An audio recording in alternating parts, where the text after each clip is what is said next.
Josué capítulo 6 diz assim: ora, Jericó cerrou-se e estava cerrada por causa dos filhos de Israel. Estava cercada, fechada. Jericó estava totalmente bloqueada. Nenhum saía nem entrava. Então disse o Senhor a Josué: olha, tenho dado na tua mão a Jericó e ao seu rei e aos seus valentes e valorosos. Aqui, reis, valentes e valorosos, que são aqueles os sábios, os inteligentes do reino ali de Israel. Verso 3 diz: vós, pois, todos os homens de guerra, rodeareis a cidade, cercando a cidade uma vez. Assim fareis por 6 dias. Por 6 dias vocês vão cercá-la uma vez. E 7 sacerdotes levarão 7 buzinas de chifre de carneiro diante da arca. E no 7º dia rodeareis a cidade 7 vezes. E os sacerdotes tocarão as buzinas. E será que, tocando-se longamente a buzina de chifre de carneiro, ouvindo vós o sonido da buzina, todo o povo gritará com grande grita, diz a minha versão, e o muro da cidade cairá abaixo, e o povo subirá nele, cada qual em frente de si. Então chamou Josué, filho de Num, os sacerdotes, e disse-lhes: levai a arca do concerto, e 7 sacerdotes levem 7 buzinas de chifre de carneiro diante da arca do Senhor. E disse ao povo: passai e rodeai a cidade, e quem estiver armado, passe adiante da arca do Senhor. E assim foi, como Josué dissera ao povo, que os 7 sacerdotes, levando as 7 buzinas de chifre de carneiro diante do Senhor, passaram e tocaram as buzinas, e a arca do concerto do Senhor os seguia. Verso 9, e os armados iam adiante dos sacerdotes, que tocavam as buzinas, e a retaguarda seguia após a arca, andando e tocando as buzinas. Porém, ao povo, Josué tinha dado ordem, dizendo: não gritareis, nem fareis ouvir a vossa voz, nem sairá palavra alguma da vossa boca, até ao dia em que eu vos diga: gritai, e então vão gritar. E fez a arca do Senhor rodear a cidade, rodeando-a uma vez, e vieram ao arraial e passaram a noite no arraial. Depois Josué se levantou de madrugada, e os sacerdotes levaram a arca do Senhor. E os 7 sacerdotes que levavam as 7 buzinas de chifre de carneiro diante da arca do Senhor iam andando e tocavam as buzinas, e os armados iam adiante deles, e a retaguarda seguiam atrás da arca do Senhor, e os sacerdotes iam andando e tocando as buzinas. Assim rodearam outra vez a cidade no 2º dia, e tornaram para o arraial, e assim fizeram por 6 dias. E sucedeu que, ao 7º dia, madrugaram ao subir da alva, e da mesma maneira rodearam a cidade 7 vezes. Naquele dia somente, rodearam a cidade 7 vezes. E sucedeu que, tocando os sacerdotes a 7ª vez as buzinas, disse Josué ao povo: gritem, porque o Senhor vos tem dado a cidade. Porém a cidade será maldição, anátema ao Senhor, ela e tudo quanto houver nela. Somente a prostituta Raabe viverá, ela e todos os que com ela estiverem em casa, porquanto escondeu os mensageiros que enviamos. Tão somente guardai-vos da maldição, guardai-vos do anátema, para que não vos metais em anátema tomando dela, e assim façais maldito o arraial de Israel, e o turveis. Porém, toda a prata, o ouro e os vasos de metal e de ferro são consagrados ao Senhor, irão ao tesouro do Senhor. Verso 20, gritou, pois, o povo, tocando os sacerdotes as buzinas, e sucedeu que, ouvindo o povo o sonido da buzina, gritou o povo com grande grito, e o muro caiu abaixo, e o povo subiu a cidade, cada qual em frente de si, e tomaram a cidade. E tudo quanto na cidade havia destruíram totalmente, a fio de espada, desde o homem até a mulher, desde o menino até o velho, até o boi, o gado miúdo e ao jumento. Josué, porém, disse aos 2 homens que tinham espiado a terra: entrai na casa da mulher prostituta e tirai de lá a mulher com tudo quanto tiver, como lhes tendes jurado.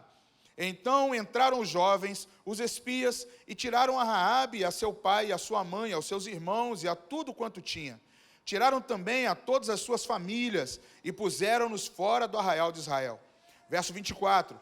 Porém a cidade e tudo quanto havia nela queimaram no fogo, e tão somente a prata e o ouro e os vasos de metal e de ferro deram o tesouro da casa do Senhor. Assim deu Josué vida à prostituta Raabe e à família de seu pai e a tudo quanto tinha, e habitou no meio de Israel até o dia de hoje, porquanto escondera os mensageiros que Josué tinha enviado a espiar a Jericó. E naquele tempo Josué os esconjurou, dizendo: maldito diante do Senhor seja o homem que se levantar e reedificar essa cidade de Jericó, perdendo o seu primogênito, e fundará, e sobre o seu filho mais 9 lhe porá as portas. Assim era o Senhor com Josué, e corria a sua fama por toda a terra. Uma história que eu quis contar ela toda hoje, o capítulo 6 de Josué, e eu tenho um tema para essa leitura de hoje, que é guerras silenciosas. Fale aí, guerras silenciosas. Fale com mais convicção, guerras silenciosas. Esse texto aqui é um texto de uma história que envolve muitos elementos nela. Você lê ela assim, e quando você lê 1, 2, 3 vezes, você começa a ver qual é a proposta que Deus tem para quem entra e mergulha nessa história. Primeiro que Deus é detalhista. Deus, ele primeiro dá todo o plano, ele dá toda a estratégia, ele desenha, ele dá detalhes, ele vai mostrando ali o que tem que ser feito, ele vai desenhando, organizando, ele vai sussurrando, ele vai mostrando, ele fala como é que tem que ser, ele vai indicando a posição, ele vai mostrando o tamanho, ele vai fazendo todos os detalhes técnicos, planejamento e tudo mais, para que depois comece a execução desse plano. Esse texto aqui é um texto de conquista. Quando você lê o livro de Josué, você começa a ver 3 pontos fundamentais dele, eu até grifei aqui na minha Bíblia. O primeiro deles é a preparação. O livro de Josué é uma preparação para a tomada da herança, que foi de direito deles quando Deus falou que eles conquistariam a terra prometida. Então eles começam se preparando, eles começam fazendo a preparação do que é essa herança. A segunda parte do texto, que começa lá em Josué, no próprio capítulo 6, nesse texto que a gente acabou de ler, que começa com a primeira conquista de Jericó, que é a primeira cidade que eles vão tomar, começa o período de possuir essa herança que estava sendo preparada, que estava sendo indicada. E a terceira parte dessa história, do livro de Josué, que está lá no capítulo 13 em diante, ele começa a falar sobre como o povo ia compartilhar essa herança, dessas cidades que iam sendo conquistadas.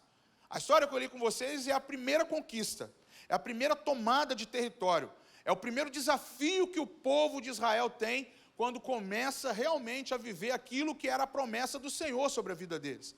Então, eles agora estão colocando em ação aquilo que Deus havia falado a Moisés e agora estava sendo realizado com a liderança de Josué. Então, o contexto que você está aí diante dos seus olhos, no capítulo 6, é exatamente esse. Porém, eu quero entrar em alguns detalhes diferentes hoje nessa história. Eu poderia falar de Raabe, eu poderia falar aqui sobre Josué, o grande conquistador, eu poderia falar da obediência do povo de Israel, eu poderia falar de vários elementos que estão contidos aqui, mas eu quero falar de um que realmente deve nos chamar a atenção para os dias de hoje, que é o quanto precisamos nos silenciar para que Deus mostre como vamos vencer. Essa semana, de ontem para hoje, eu estava até mostrando para a Raquel, fiquei assustado, que nós estamos nos meses onde as redes sociais ficam tomadas de BBB, Big Brother. É uma loucura. Qualquer movimento lá que tem naquela casa vira Twitter, vira vídeo, meme, vira tudo. E aí ontem para hoje estava uma discussão a respeito das afrontas que fizeram ao bebê de um dos participantes, a filha de um dos participantes. E eu fiquei assustado porque eu estava vendo o comentário das pessoas, como as pessoas estão violentas na sua fala, como hoje a ponta dos dedos e a ponta da língua se tornaram armas mais perigosas do que uma metralhadora, um canhão, um míssil, ou algo mais de poder destruidor bélico aí. Os nossos dedos e a nossa percepção para o mal com as pessoas está sendo algo muito poderoso, é uma arma que nós temos. Falar do outro se tornou uma arma muito poderosa. Falar do outro se tornou algo destruidor de relações e vidas. Eu vi posts falando que a criança parecia um monstro.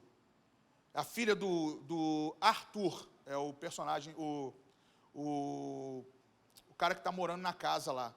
E ontem eu fiquei olhando assim nas redes sociais e falei, Raquel, está rolando um negócio aqui que estão falando mal da filha de uma das pessoas. E aí eu fui ver que era a filha daquela atriz Luana Piovani, que é com esse rapaz. E eu comecei a é isso mesmo? Não é não? Ela é do 16º relacionamento dele? Dos outros relacionamentos? Então eu achei que fosse. Então foi informação errada. Eu devo ter visto fake news, então. Que é pior ainda, né? Já estão começando a dar o tamanho para a menina. Mas mesmo assim, esse é um caso à parte. Na semana passada, era a questão do quanto a moça foi massacrada naquele jogo da discórdia. O próprio nome já é um bom tema de pregação para a gente trazer, que o quanto nós estamos infringindo uma parte do que Deus nos ensinou a fazer. A discórdia é tudo aquilo que Deus não nos ensina, ou ensina a não cometer na palavra de Deus. Então, quando a gente pega esses elementos, são coisas que estão mexendo com o emocional e com o espiritual das pessoas. Eu leio um texto como esse e me traz aqui o entendimento de que acho que precisamos pegar instruções de Deus para calar a boca. Está na hora da gente começar a perceber que Deus tem que calar a boca de algumas pessoas. Eu vou te dar 3 exemplos práticos aqui na palavra, para você entender, e vamos entrar depois em mais detalhes no texto. Mas eu coloquei aqui assim, o primeiro texto que me chamou a atenção, eu quero salientar um versículo apenas dessa leitura, que é o versículo 10, que a gente leu desse texto, o capítulo todo aí. O verso 10 diz assim: mas Josué ordenou ao povo, você não deve gritar, que é o grito de guerra, nem deixar a sua voz ser ouvida, e nem uma palavra sair da sua boca, até o dia em que eu lhe disser para gritar, e aí então você deverá gritar. Eu tenho pedido a Deus nesses dias que Ele faça isso conosco, que Ele fale diretamente com alguns de nós, ou com todos nós, para a gente literalmente seguir essa ordem aqui. São 3 comandos que Ele dá nesse texto 10 aqui. Ele fala assim: você não deve gritar, nem deixar sua voz ser ouvida por alguém, e nem uma palavra sair da sua boca. Ou seja, Deus está falando assim: cala a tua boca. E aí, eu fui escrever algumas coisas aqui, eu coloquei assim: existem muitos textos da palavra de Deus que são verdadeiras instruções poderosas e sobrenaturais na nossa vida. Esperar por Deus, saber esperar quando Deus fala realmente conosco, e a outra é ficar em silêncio quando Ele fala. 2 elementos importantes que todo crente deveria colocar em prática nos dias de hoje. Sabe por quê? Porque nós estamos igual a essas pessoas de redes sociais. Nós estamos falando por nós mesmos, mas dizendo que é Deus que está falando. E nós estamos cometendo um erro gravíssimo, que é de ferir aquelas pessoas que não têm nem a necessidade de ouvir as besteiras que algum de nós estamos falando. Porque nós não estamos sabendo esperar por Deus e ficar em silêncio quando Ele fala. Vou te dar exemplo. Moisés, Êxodo capítulo 14, 13 e 14, não precisa abrir, eu vou ler o texto para você. É a jornada do deserto até o Sinai. É quando começa aqui a libertação do povo junto ao Mar Vermelho. Aí tem o texto de Êxodo 14 diz assim: então Moisés disse ao povo, não tenham medo, tomem sua posição, seja firme e confiante e sem desânimo, veja a salvação do Senhor que Ele realizará para você hoje. Moisés falando com o povo: para aqueles egípcios que você viu hoje, você nunca mais os verá. Verso 14 aí, a frase que choca: o Senhor lutará por você, mas enquanto isso você só precisa ficar calado e calmo. Enquanto Deus peleja por Moisés e pelo povo, o papel do povo é cala a boca. Deixa que eu ajo. Deus está na peleja. Deus está lutando por mim e por você. Não tenta falar por Deus, mas silencie. É uma guerra silenciosa, gente. Josafá, o rei Josafá, em 2 Crônicas, capítulo 20, verso 15 ao 17, a vitória de Josafá contra os moabitas e os amonitas. O texto diz assim, no verso 15 a 17, vou ler o 16 e 17. Vá contra eles amanhã, Josafá. Eis que subirão de Ziz e os encontrareis na extremidade do vale do rio, em frente ao ermo de Jeruel. Verso 17, você não precisa lutar nenhuma batalha, silencie e tomem suas posições, levantem-se e testemunhem, visualizem a salvação do Senhor que está com vocês, ó Judá e Jerusalém. Não tenham medo, nem fiquem desanimados. Amanhã saiam contra eles, porque o Senhor está com vocês e dará essa vitória. Outra aqui, rei Davi, Salmo 37, 7 e 8, quando ele fala sobre a prosperidade, o fim da prosperidade dos pecadores. Ele fala assim, fique quieto diante do Senhor, ou melhor, cala tua boca. Espere pacientemente por Ele, confie nele. Não te aflijas, não lamente, não agonize, não reclame por causa daquele que prospera em seu caminho, por causa do homem que executa planos perversos. Cesse a raiva, abandone a ira, não se preocupe, isso leva apenas o mal à sua vida. Olha como Deus trabalha o saber esperar e como o silêncio que você faz, Deus fala com você. Eu te dei 3 exemplos, 4 na verdade. Eu estou falando de você sobre Josué aqui em Jericó, eu estou falando sobre o rei Josafá, eu falei para você de Moisés, estou falando aqui sobre Davi. Só que eu fui olhando esses textos e eu fui trazendo algumas questões na minha cabeça, principalmente sobre a figura de Josué. Se a gente trouxer esse contexto para o dia de hoje, você vai ver que Josué está ordenando aqui que os filhos de Israel se mantenham em silêncio total, à medida que eles vão caminhando ao redor da cidade de Jericó. O Senhor está pedindo ao povo que silencie enquanto Ele prepara a conquista. O Senhor pede para que você silencie enquanto prepara a sua conquista. Muitos de nós estamos aflitos demais, ansiosos demais, esperando que Deus tome as rédeas da situação, mas como a pastora Raquel até disse aqui, antecipando, quase dando um preview aqui da minha mensagem, que a gente fica colocando a pressa, espremendo Deus, para Ele começar a responder aos nossos anseios. Só que a gente, quando lê Josué capítulo 6, Deus, de repente, Ele quer falar com você, como é que você tem que fazer, só que você não está deixando Deus falar. O Senhor está pedindo para que você silencie, para que a guerra, quando começar, você sabe as estratégias que você vai colocar. Não tem dificuldade nisso. Sabe como é que hoje nós estamos falando mais do que Deus? Quando você começa a procurar muita gente para falar aquilo que você precisa. Quando você começa a procurar muitas soluções para aquilo que você está necessitando. Quando você começa a reproduzir aquilo que você está procurando, a tua necessidade, com outras pessoas, contaminando outras pessoas. Vou te dar um exemplo melhor. Esse fato de Josué capítulo 6 é posterior ao fato da murmuração do povo. Josué presenciou a murmuração daquele povo. Josué fazia parte daquele povo que murmurou. Josué foi um dos espias que foi à terra, voltou, trouxe o bom relatório, mas ele estava com os outros 10 que trouxeram relatórios que gerou a murmuração no povo. Então Josué aqui no capítulo 6, ele está dando uma ordem de Deus para que o povo silencie, porque ele já presenciou antes o povo falando demais. Então Josué aqui, ele está sendo prevenido. Lá em Números, capítulo 14, 26, a Bíblia diz assim, até quando sofrerei esta má congregação que murmura contra mim? Tenho ouvido as murmurações que os filhos de Israel proferem contra mim. Sabe quem está dizendo isso? Deus.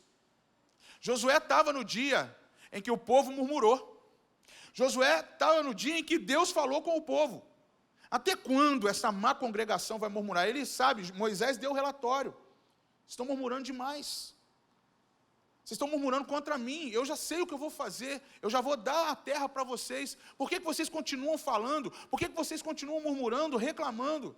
Gente, eu tentei pesquisar ali, a internet hoje está... quase caí aqui. A internet deu aquela passadinha aqui, né? Eu estava ali tentando entrar na internet, acessar para tentar ver. Eu digitei assim, número de cancelamentos na internet hoje. Infelizmente, se alguém tiver com a internet bem acessível aí, tenta entrar aí e achar essa informação. Pode ser 3, só não precisa ser o culto todo não, para pegar seu celular. Agora todo mundo, pastor, deixa eu ver o celular, vou ver aqui o que está acontecendo com o Flamengo. Então, não.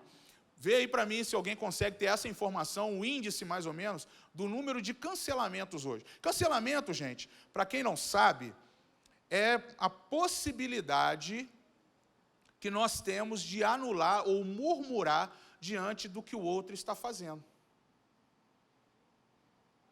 Então hoje nós estamos numa sociedade murmuradora. Nós estamos hoje numa sociedade que murmura. Será que Deus não está falando, até quando sofrerei esta má congregação que murmura contra mim? Será que as nações hoje não estão cometendo o mesmo erro que esse povo cometeu naquela época? Por que eu estou fazendo esse paralelo? Nós estamos falando muito. E Deus pode estar nos dando direções ou sinais do que Ele quer fazer.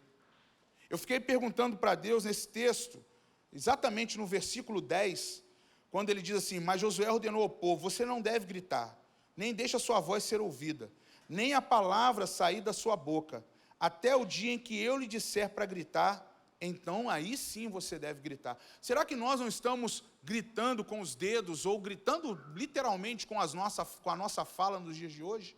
Será que nós não estamos anulando Deus querendo dar ordens para a gente derrubar os muros que estão na nossa frente? Pensa comigo, transpõe para os dias de hoje, traz para a tua realidade. Vê se você, de repente, não está vendo por que teu emprego não está rompendo, suas finanças não estão avançando.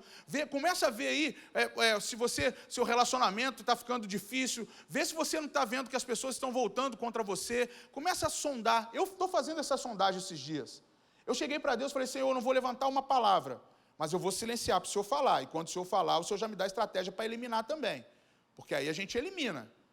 Eu não sei se eu sou Josué, mas eu quero ser bíblico. Eu quero seguir a palavra do Deus que eu sirvo. Mas vamos lá, eu quero te dar a Bíblia para você entender. E esse texto aqui, eu coloquei assim: naquela época os espias tinham voltado com um relatório, motivado pelo que o homem tinha visto, sem a visão fornecida pelo Espírito Santo. Aqueles 10 não viram o que o Espírito Santo tinha indicado para Josué e Calebe. Eles tinham visto aquilo que eles queriam ver. Então, sem essa visão, a incredulidade deles poderia selar o coração de todo o povo, principalmente Josué e Calebe. Gente, quando existe um impedimento criado por uma incredulidade, ele vai impedir o crescimento, ele vai impedir a comunhão, ele impede festas, ele impede as celebrações, ele vai impedir nossas alianças, ele vai impedir novas conexões. Quando tem incredulidade no meio do povo, vai impedir de de discipular, vai impedir de fortalecer aquele que está cansado, vai impedir as novas gerações de chegar até Deus, ele vai impedir muita coisa. A murmuração, a incredulidade, a falta de fé, são impedimentos que nós temos hoje no meio da igreja que impede o agir de Deus na nossa vida. Parece que é um termo que é muito comum, muito se fala na igreja, e parece que ele fica cansativo. Mas a murmuração, a incredulidade, a falta de fé, ela é desencorajadora, e a igreja precisa de coragem para poder avançar. Nós andamos debaixo da proclamação de um Deus muito poderoso. A essa geração, a minha geração e a sua, precisa começar a entender que Deus é esse que nós servimos, mas nós estamos mais ligados à promessa da boca do homem do que da boca de Deus. Tem muita promessa hoje que está sendo anulada, a promessa de Deus na sua vida, porque você está crendo na promessa que o homem está falando para você. E isso arrebenta a gente. Isso gera falta de convicção. Muitos jovens que estão aqui, isso eu me incluo, nós recebemos já muita palavra que nos encorajou muito no nosso ministério, encorajou muito a fazer coisas novas. Só que tem uma geração que está vindo que nem sabe disso. A Raquel vive falando comigo: Cid, tem adolescentes e jovens na rampa que nunca ouviram falar de visão celular. Não sabem o que é célula. Eles não sabem o que é esse pequeno grupo. Tem que ser ensinado. E a gente fica na nossa cabeça que a gente tem que fazer do velho formato. Hoje ela estava conversando com os nossos líderes ali numa reunião. Foi também. Mas falando do encaixe, né? De ter que mutilar processos para poder ensinar essa geração o que é viver um relacionamento de pequeno grupo, de discipulado. Gente, é muito simples, só que a gente estraga, que a gente fica achando fórmula. A gente estraga. Porque o velho conceito tenta se encaixar numa geração que nunca ouviu falar. Então, aí, desencoraja o coração de quem está vindo, porque os velhos estão murmurando o formato que não dá certo. Mas não é o formato, é a nossa visão. E aí é a promessa do homem, não a promessa de Deus que se cumpre. Essa igreja tem promessa. Esse lugar aqui, antes da rampa existir, já recebeu muitas promessas. Aqui foi o terceiro lugar que o Projeto Vida teve cultos. O primeiro deles foi numa casa ali no Retiro, na Avenida Santa Rita. Depois veio aqui para a principal, para Sávio Gama, onde hoje é a igreja do pastor tão jovem ali, que é a Assembleia de Deus, mas tem um nome diferente, né? Como é que... Henrique Cristo? Luz de Cristo, eu entendi Henrique Cristo. Misericórdia. Luz de Cristo. E depois veio para cá. Aqui, muitas palavras foram liberadas desse lugar. Mas muitas palavras foram inutilizadas com o tempo. Muita murmuração veio tentando apagar o que essa igreja já provocou em Volta Redonda. Aqui foi quando rompeu a igreja de 400 para 4.000 membros, o Projeto Vida. Foi nesse lugar que você está. Aqui tem uma história da igreja brasileira em Volta Redonda, está escrita onde você está com seus pés agora. Ontem, sexta e sábado, eu estava aqui em reunião de pastores. Eram mais de 200 pastores do Projeto Vida estavam aqui, de ministérios, das nossas igrejas. As 65 igrejas estavam em presencial e alguns estavam no online, que foi transmitido. As igrejas da Europa estavam todas online. E alguns pastores que não puderam estar presencial. Mas nós já tivemos cultos aqui que os pastores eram só apóstolo Joel e Silvia. Eram pastores, pastor Joel e pastora Silvia. Começando a formar o corpo de pastores do ministério. Ontem nós estávamos reunidos aqui no mesmo lugar onde só tinham 2 pastores nessa igreja. Ontem estavam 200 pastores aqui. Então a gente não tem noção da história sendo construída, mas muita murmuração, muita incredulidade foi solo ou semente para inutilizar muita promessa de Deus aqui. Eu quero trazer coragem para você, porque Josué tinha uma diretriz. Fala assim, Josué tinha uma diretriz. Repita aí, ânimo aí. Josué tinha uma diretriz. Josué tinha uma direção. Josué sabia para onde estava indo. Sabe qual que era a diretriz de Josué? Mantenha-se em silêncio. A diretriz de Josué é ela, cala a boca. Fica quieto. Silencia. Deus pedindo, faça-os calar. A direção de Deus para nós, a diretriz que nós precisamos hoje é manter o nosso silêncio, para que Deus possa dar as estratégias que Ele precisa. E quando a gente fala em estratégia, você não precisa pensar assim, pô, estou falando de estratégia, a Bíblia é um negócio de estratégia. Não, lê o que Deus está mandando fazer. Lê como Deus mandou fazer o tabernáculo, lê quando Deus mandou fazer a tenda da congregação, lê quando Deus mandou construir a arca da aliança. São estratégias de Deus. E às vezes a gente briga com isso. Vê como é que Deus trabalha, dando detalhes, como Ele fez a arca. Tudo isso são que eu citei para vocês aqui, são lugares onde Ele ia ser adorado. Mesmo na destruição, a arca foi para adoração. Para preservar a humanidade por meio de uma família. E a gente não compreende, às vezes, que Deus dá os detalhes, Deus ele entra com a estratégia, Ele entra com a parte técnica para que eu e você entremos com a conquista. Vamos lá. Agora, com as lições da história em mente, Josué sabia que se o povo murmurasse mais uma vez, ia romper a promessa. Se o povo entrasse mais uma vez com a murmuração, ia haver a destruição. Fala assim, com a murmuração, viria a destruição. Josué presenciou os 10 espias falando para o povo começou a murmurar, e aí veio aquele selo de qualidade, não entrarão na terra da promessa. Então agora, em Josué capítulo 6, diante de Jericó, Josué fala para o povo, olha, nós não vamos murmurar de novo. Josué aqui, ele sabia que uma das diretrizes que ele precisava seguir era o quê? Manter o silêncio para ter precaução. Silenciar na vida do crente é prevenir, é precaução. Às vezes você tem que entrar diante de algo que você vai ter que precisar falar para convencer alguém. Você vai ter que falar em nome de Deus. Mas Deus vai falar para você assim, silencia. Às vezes você vai ter que provocar um burburinho no povo. Você vai ter que motivar eles a fazer alguma coisa. Deus vai falar assim, silencia. Às vezes você vai ter que convencer alguém a ter aquilo, a seguir a história que você tem de vida. Você vai convencer alguém a seguir Jesus que você segue. Às vezes Deus vai falar assim, calma, Mateus, silencia. Sabe como é que Deus trabalha? Deus trabalha assim, as precauções são essas. Ao encarar grandes desafios na sua vida, não permita que seus lábios falem palavras inacreditáveis. Às vezes a gente tem uma conotação meio errada do que é inacreditável, que a gente acha que a expressão inacreditável para o brasileiro virou assim, algo sensacional, a imaginação fluiu aqui. Não, coisas inacreditáveis é você anular aquilo que Deus faz para que você acredite nele.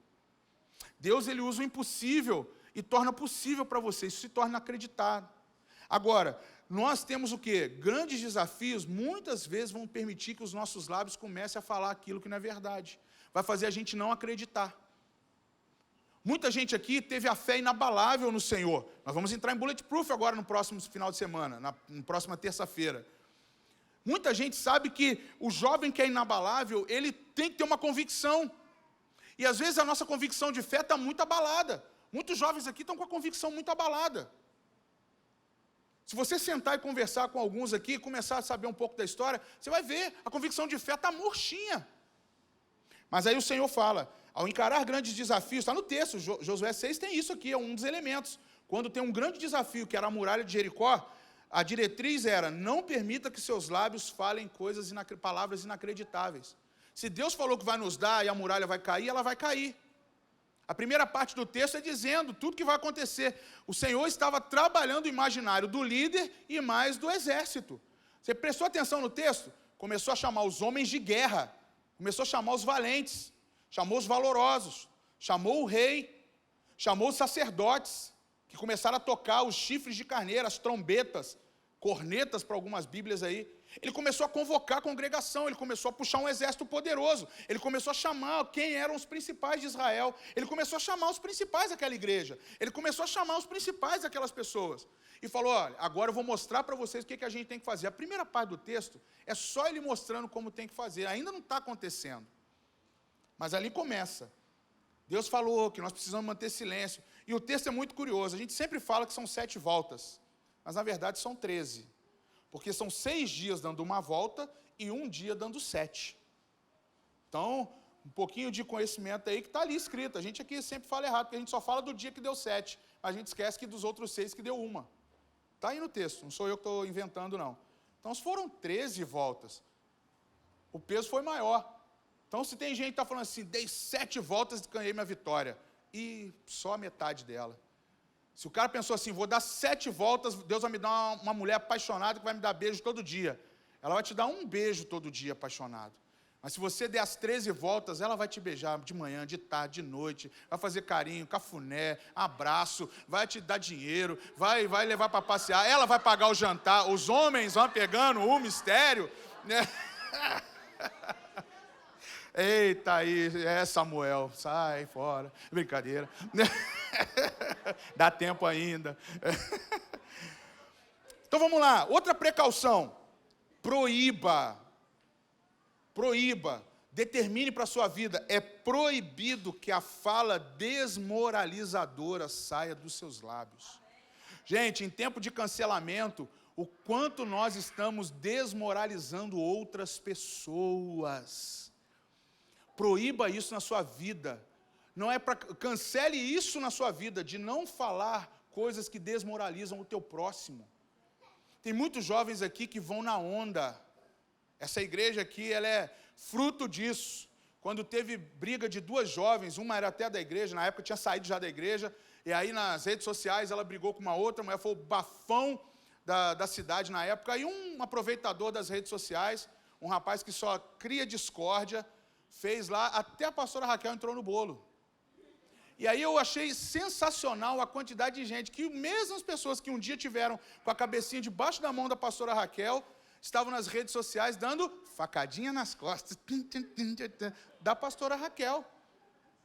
Princesas do Senhor que sentaram aqui e falaram, nossa, a rampa é maravilhosa, que igreja, estou cheio do poder de Deus. Eu lembro de uma delas, né, foi compartilhar uma vez uma visão espiritual comigo, que estava vendo monstros atrás da árvore. Já era naquela época o blogueiro aparecendo em forma de monstro atrás da árvore para ela.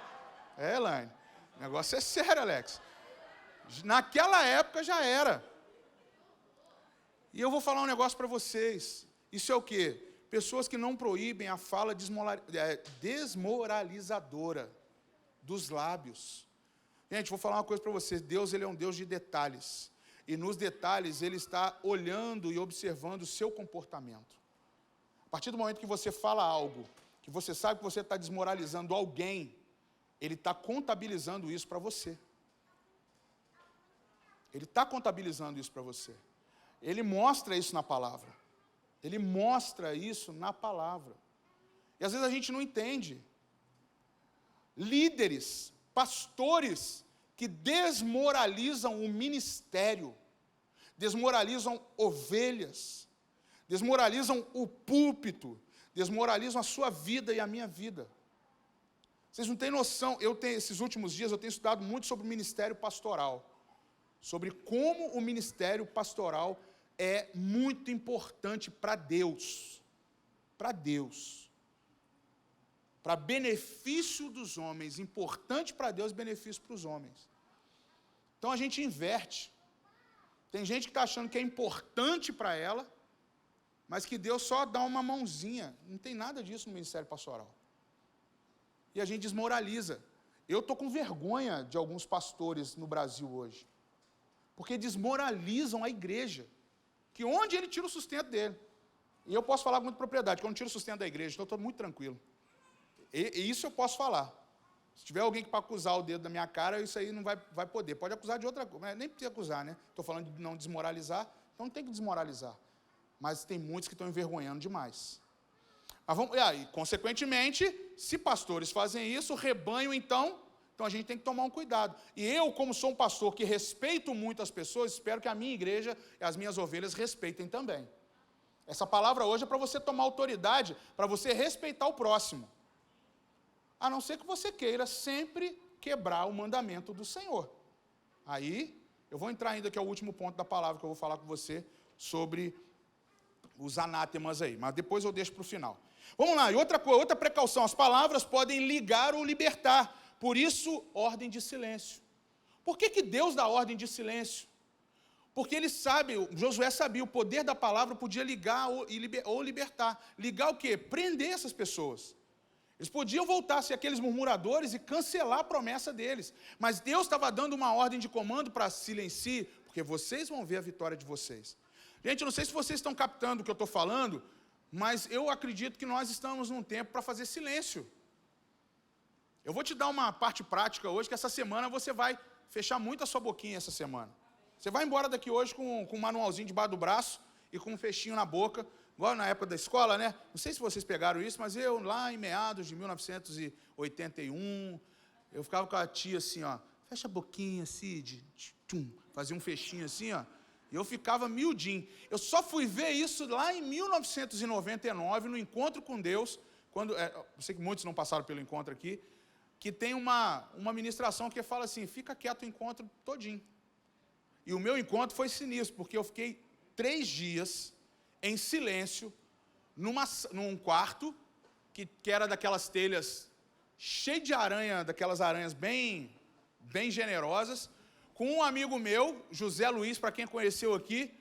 José Luiz não consegue falar uma frase sem gaguejar 35 vezes. E quando ele viu uma primeira aranha gigantesca no teto, ele tentou me avisar. Eu fazendo silêncio. Ele não conseguia, ele contou, acho que a legenda do filme do Homem-Aranha todinho, mas ele não conseguiu falar para mim assim, tem uma aranha no teto. Então e silêncio, não podia, eu queria respeitar Deus naquele encontro.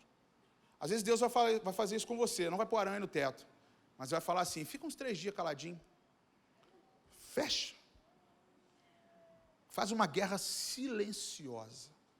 Última precaução aqui, essa ordem de silêncio, mais tarde, era para ver a salvação do Senhor, e aí sim viria seguida de um grito de vitória. Eu e você, quando recebermos uma ordem de Deus, como hoje nós estamos aqui aprendendo na palavra, e o Senhor pede para silenciar, o que você tem que guardar não é o ódio de ter que ficar quieto, mas é a alegria de que você vai ter um dia de triunfo. O final das contas é uma vitória muito grande para todos nós. Antônio vai fazer o jejum de silêncio essa semana também. Ainda mais que está num período para celebrar a festa, né, Luan? Também, ó, aí, ó, a dupla, ó, eles estão se comunicando, você sabe disso, né? Só que eles estão se comunicando aqui. Eu esqueci a linguagem das crianças, bebezinho assim, que eles têm um sinal mesmo. É sério mesmo.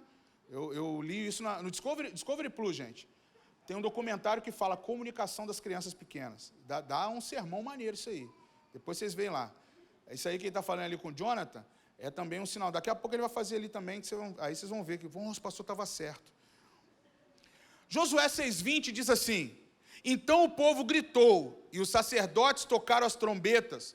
Quando o povo ouviu o som da trombeta, deram um grande grito, e o muro de Jericó caiu, de modo que os filhos de Israel subiram à cidade, todos os homens à frente, escalando os escombros, e eles derrubaram a cidade.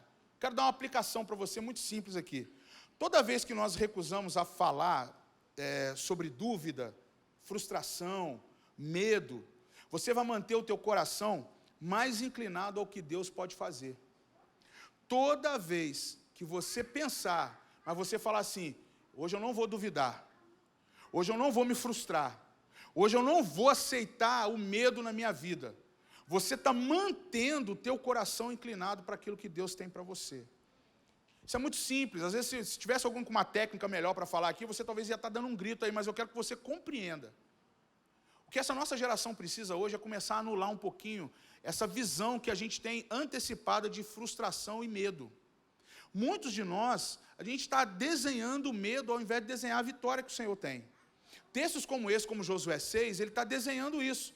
Deus, ele fez o quê? Eu vou mapear tudinho, eu vou desenhar tudinho, eu vou mostrar tudo aqui em detalhes. Josué, você vai trazer os homens de guerra, você vai trazer os sacerdotes, alguns homens de guerra vão andar à frente da Arca da Aliança, outros, os sacerdotes vão andar logo atrás deles, tocando o chofar, logo atrás da Arca vai vir mais um grupo de soldados, nós vamos estar andando, caminhando, quando chegar diante de Jericó, 6 dias nós vamos dar uma volta e voltar para o arraial, uma volta e voltar para o arraial, uma volta e voltar para o arraial. Quando terminar a sexta, no 7º dia nós vamos dar 7 voltas, fazendo o mesmo processo.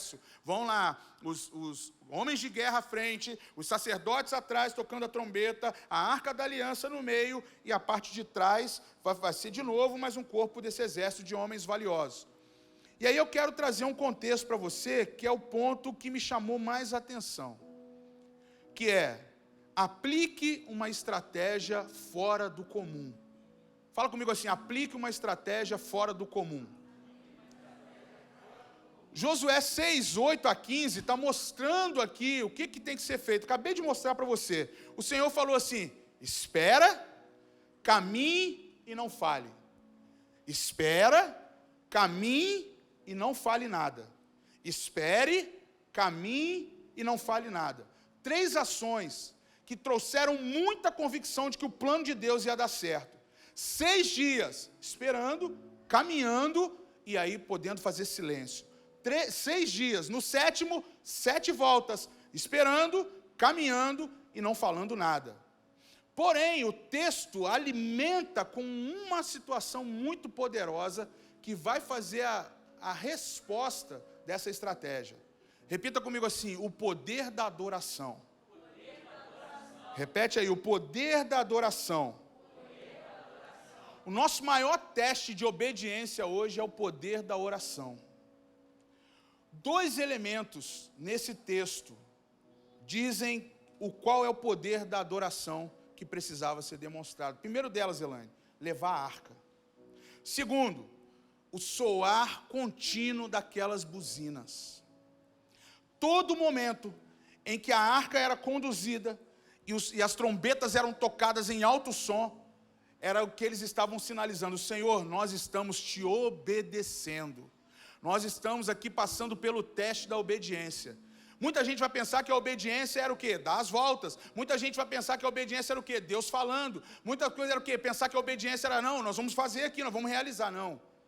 Era o elemento da adoração contido ali: a arca e a trombeta. Eu quero deixar, para finalizar essa mensagem, uma parte prática para mim e para você. O verso 18... talvez é um dos versos nesse texto que são mais intensos aqui de todo esse contexto de Josué 6. Porque é um desenho de toda a estratégia de Deus, é eles colocando em prática essa estratégia, mas tem um sinal ali, um texto que chama muita atenção. O Senhor chama a atenção da maldição que estava sobre Jericó. Fala comigo assim: havia uma maldição. Havia uma maldição. Havia um elemento apenas ali nessa história toda que poderia ser uma maldição na vida dessas pessoas. Aceitar a maldição que estava sobre Jericó. Deus falou que Jericó estava destruída. O texto chama de aquietai, guardai-vos do anátema. Guardem-se da maldição de Jericó. Guardem-se da falação que está dentro daquelas muralhas. Guarde-se daquilo que eles vão falar para vocês. Deus aqui está dizendo no texto, tão somente, verso 18, guardai-vos da maldição, para que não vos comprometeis, ou meteis a mão além do que pode, na maldição, tomando dela, e assim fazendo-se maldito o arraial de Israel, e turvar todo o povo. Gente, eu quero encerrar essa mensagem dizendo que se Deus está pedindo para você fazer silêncio nesses dias, tome muito cuidado com aqueles que vão trazer maldição. O texto diz: guarde-se da maldição, para que vocês não se metam na maldição deles.